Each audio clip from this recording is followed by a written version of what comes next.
Star Wars story hits all the expected Han Solo origin story beats, delivering a solidly entertaining experience with few surprises. Solo, A Star Wars Story is the second of Lucasfilm's anthology movies, released as part of the reinvigorated franchise since the studio was acquired by Disney in 2012. The first standalone film, Rogue One, A Star Wars Story, loosely connected to the episodic Skywalker saga, but introduced a whole ensemble of new characters. For Solo, Lucasfilm took a different route, instead depicting the origin story of one of Star Wars' most beloved characters, Han Solo, though originated by Harrison Ford in 1977's Star Wars: A New Hope, who played Han through to 2015's The Force Awakens. Lucasfilm hired a new actor to portray a younger take on the iconic smuggler in their latest anthology movie, Solo, A Star Wars Story hits all the expected Han Solo origin story beats, delivering a solidly entertaining experience with few surprises. After surviving a childhood of running scams on the streets of Corellia, Han Solo, Alden Ehrenreich, makes it off-planet in search of the freedom of having his own ship and serving no masters. While he does make it out, his escape has certain consequence for someone he loves. In an effort to make it right, Han does what he can to make the money to buy a ship and return to Corellia. Along the way, he meets a Wookiee named Chewbacca, Jonas Suotamo, and they join a crew of thieves led by Tobias Beckett, Woody Harrelson. Along with Val, Thandie Newton, and Rio, Jon Favreau, Tobias leads Han and Chewie on the heist of a freight train carrying valuable hyperfuel.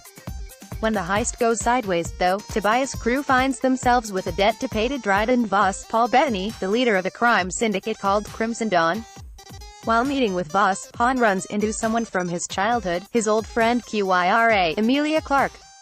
With her help, Han is able to negotiate a way for him and Tobias to make things square with Voss, but they'll have to pull another job. In order to pull it off, they'll need a fast ship, and the crew turns to an old contact of Kyra's, none other than Lando Calrissian, Donald Glover. With Lando and his co-pilot, the droid L-337, Phoebe Waller-Bridge, Han sets off on another heist. However, though Han Solo may be a skilled pilot, it remains to be seen if he has what it takes to navigate the criminal underworld in which he finds himself. Related, Alden Ehrenreich reveals Solo sequel hopes with a script written by Star Wars franchise veteran Lawrence Kasdan and his son Jonathan Kasdan. Solo, A Star Wars Story delivers every single story beat fans of the iconic smuggler would expect in a prequel film, almost exhaustively so. The first act of Solo hits each major aspect of Han's character as if working through a checklist, depicting everything from the origin of his name to how he met his furry co-pilot. As a result, some of these moments feel like the Kasdans injected ham-fisted explanations into the film simply for the sake of answering questions fans have pondered since Han's original introduction, though it's debatable whether those questions really needed to be answered. Still, though some of these details are clunky and slow down the first act of Solo, certain aspects of Han's origin offer fun insights into his character, and his relationship with Chewbacca, that fans may appreciate. Further, Solo does manage to bring a slightly different tone to the Star Wars adventure. Though the movie is firmly rooted in the galaxy far, far away, and there are plenty of Easter eggs that connect it to other properties, the nature of Han Solo's life takes viewers into a much seedier, and more grounded, side of the Star Wars franchise. With crime syndicates posing a much larger day-to-day threat than the Empire to Han and those he grew up with on Corellia, it's a much different side of the universe. As such, Solo is one of the darker entries in the franchise overall, but in a way that still fits the character since it takes inspirations from westerns and heist films. These inspirations are evident throughout Solo and make sure the movie stands slightly apart from the rest of the franchise, even as it fits neatly into the Star Wars brand. That distinctive tone is drawn out by director Ron Howard, who was brought in midway through production after Lucasfilm parted ways with original directors Phil Lord and Chris Miller.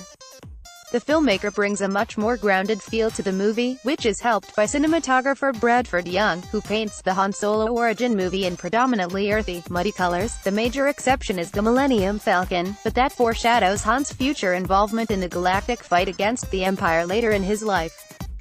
Further, Howard demonstrates a skilled hand in bringing a range of emotion to Solo, evoking humor when the moment calls for it. But much more often, Howard brings real emotional and physical stakes to the movie, a difficult feat for an origin story in which 3 of the core characters are known to survive. As for the cast of Solo, it may take longtime Star Wars fans some time to get used to seeing Ehrenreich in the role of Han, but he undoubtedly brings the right charm and depth to the character. Ehrenreich doesn't try to do an impression of Ford's Han, instead putting his own spin on the younger version of the smuggler, but one that honors the original trilogy character.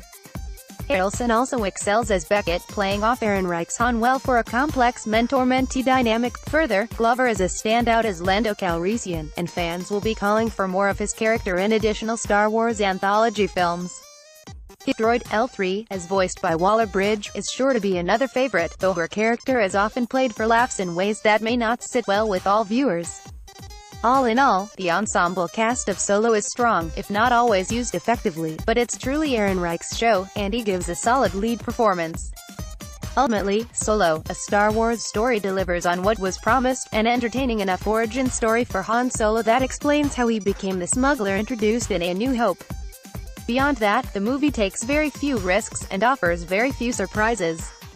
Though, arguably, casting someone new in a role as iconic as Han Solo and attempting to deliver a prequel film that pleases fans both new and old is risky enough. Certainly, Solo will be an exciting romp for fans of Han, Chewie and Lando, but offers little reason to care about the goings-on of the movie beyond seeing these three come full circle to the original trilogy. As such, Solo, a Star Wars story will be entertaining viewing for longtime fans of the franchise, or those whose interest was piqued by the marketing, but may not be necessary viewing for those with only a casual interest in Star Wars.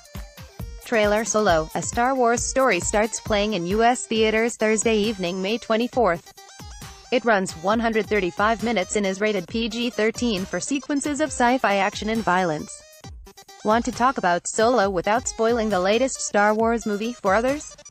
Head on over to our Solo, a Star Wars story spoilers discussion. Our rating, 3.5 out of 5, very good. Leave a comment.